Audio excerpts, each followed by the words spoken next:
Israel दुनिया भर में अपनी तकनीक और बेखौफ सेना के लिए मशहूर है। अक्सर कई किस्से ऐसे सामने आते रहते हैं जो ये बताते हैं कि इजराइल अपने दुश्मन का खात्मा करने के लिए कुछ भी कर सकता है। भारत में भी इजराइल के ऐसे किस्से काफी मशहूर हैं और इन्हीं में से एक था ऑपरेशन एंतेबे, जिसे ऑपरेशन थंडरबोल्ट भी कहा गया। 4 जुलाई 1976 को हुए इस ऑपरेशन को इजरायली इतिहास के सबसे कठिन ऑपरेशन में से एक कहा जाता है। जब अपने नागरिकों की जान बचाने के लिए इजरायली लड़ाकू सबसे खूंखार शासक के देश में चले गए और अपने लोगों को बचा लिया। वो किस्सा क्या था और कैसे इजराइल ने यह कारनामा कर दिखाया, जानिए। ये एक सामान्य दिन था। तारीख थी 27 जून 1976, जब तेल अवीव से पेरिस के लिए एयर फ्रांस के एक विमान ने उड़ान भरी और इस विमान में करीब 248 यात्री मौजूद थे। इसके अलावा करीब 1 दर्जन क्रू मेंबर्स थे। विमान अपने तय रूट के मुताबिक एथेंस में रुका क्योंकि यहाँ पर उसे तेल भरवाना था।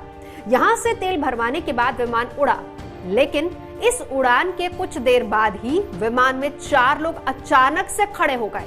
सभी ने बंदूकें तान ली। एक व्यक्ति ने पायलट के पास पहुंचकर विमान को अपने कब्जे में लेने का ऐलान कर दिया।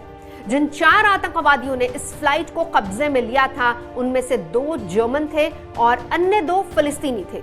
जर्मनी वाले आतंकी रेवोल्यूशनरी सेल्स के सदस्य थे, जबकि फिलिस्तीनी वाले popular front for the liberation of फिलिस्तीन के सदस्य थे, जिनका मकसद फिलिस्तीन को अपनी पहचान दिलाना था।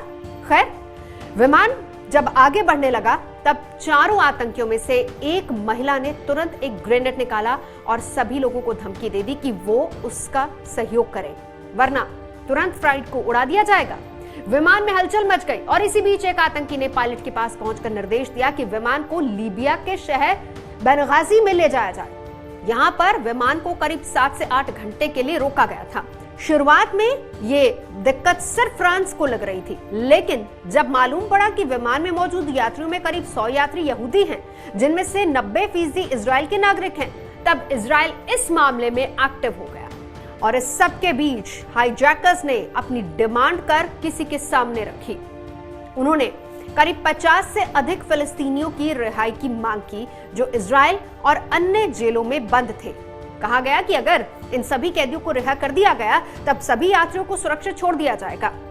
हाईजैकर्स की डिमांड के बाद इजराइल और फ्रांस की एजेंसियां एक्टिव हो गई और इस बीच हाईजैकर्स ने युगांडा के शासक से संपर्क साधा। तब युगांडा की कमान ईदी अमीन के हाथों में थी, जो अपने खूंखार व्यवहार के कारण काफी मशहूर था। किस्से थे कि वो इंसान का मांस खाता था, जो हिंदुस्तानियों का दुश्मन था। ईदी अमीन ने अपनी सहानुभूति हाईजैकर्स के साथ जताई और विमान को युगांडा के एंतेबे ले गया। अब जब हैकर्स की डिमांड सामने आई, तब इजराइल ने अपने नागरिकों को बचाने के लिए प्लान बनाना शुरू कर दिया। इजराइल में हंगामा होने लगा और लोगों की मांग थी कि आतंकियों से बात कर लोगों को छुड़वाया जा सके। लेकिन इजराइल की नीति रही थी कि वो कभी आतंकियों से बात नहीं करता, यानी कि इस पार या फिर उस पार। उस वक्त इजराइल के प्रधानमंत्री रबीन थे। जब कैबिनेट में मंथन शुरू हुआ कि इन्हें कैसे बचाया जाए, क्योंकि इजराइल और एंतेबे की दूरी काफी ज्यादा थी, ऐसे में शुरुआत में कोई बचाव ऑपरेशन चलाना मुश्किल लग रहा था। तब पता चला कि युगांडा के ईदी अमीन को नोबेल शांति पुरस्कार की ख्वाहिश थी। इजराइल ने ऑफर दिया कि सभी यात्रियों को छोड़ दें तो ये सम्मान दिलवा सकते हैं, लेकिन इस प्रस्ताव को ठुकरा दिया गया।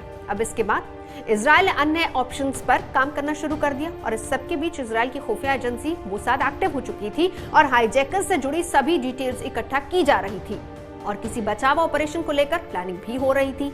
लगातार दिन बीतते जा रहे थे और कई तरह के प्लान्स बनाए जा रहे थे, लेकिन इस बीच हाईजैकर्स ने एक बड़ा कदम उठाया। उन्होंने सभी बंदियों को 2 भागों में बांट दिया, यानी यहूदियों को अलग किया गया और बाकी सबको अलग कर दिया गया और इसके बाद गैर यहूदियों को छोड़ना भी शुरू कर दिया। इससे साफ हो गया कि हाईजैकर्स का निशाना सिर्फ और सिर्फ इजराइल था। ऐसे में अब जो भी करना था वो तुरंत ही करना था। पहले सोचा गया कि पानी के रास्ते कुछ जवान भेजे जाएं जो एंतेबे पहुंचकर बचाव ऑपरेशन चलाएं, लेकिन यह सफर लंबा था। ऐसे में इसे रद्द कर दिया गया। अब इसके बाद मोसाद और इजरायली वायुसेना ने मिलकर प्लान बनाया। करीब 200 जवानों की टीम को तैयार किया गया और फाइनली यही तय हुआ कि कुछ विमान में ये सभी जवान एंतेबे पहुंचेंगे, अपने नागरिकों को बचाने का काम करेंगे। और जब ये प्लानिंग हो रही थी, तब मोसाद को एक खास जानकारी मिली। पता चला कि ईदी अमीन कुछ दिन के लिए अपने देश से बाहर जा रहा है। बस इजराइल के लिए यही मौका था। तय हुआ कि 3 और 4 जुलाई को यह ऑपरेशन किया जाएगा। इजराइल ने हाईजैकर्स से बात करके रिहाई की डेडलाइन को 4 जुलाई तक करवाने के लिए मना लिया। 3 जुलाई को इजरायली कैबिनेट की मीटिंग हुई। ऑपरेशन एंतेबे यानी कि ऑपरेशन थंडरबोल्ट को मंजूरी दी गई। इजराइल वायुसेना के विमानों ने उड़ान भरी। वो लाल सागर से होते हुए युगांडा के लिए रवाना हुए।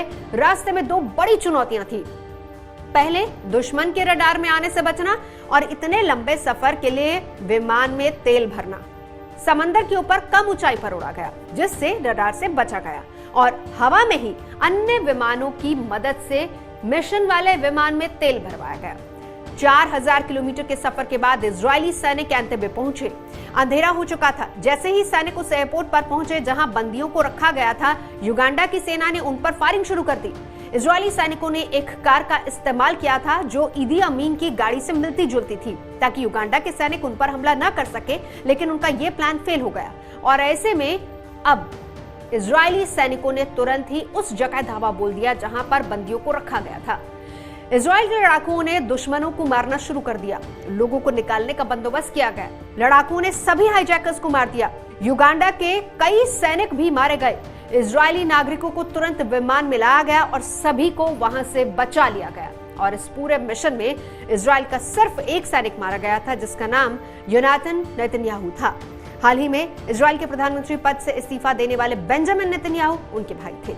योनाथन इजराइल का हीरो बन गया, जिसने 30 साल की उम्र में अपनी जान गंवा दी थी। लेकिन सबसे बड़ी बात यह थी कि इजराइल ने अपने सभी नागरिकों को बचा लिया।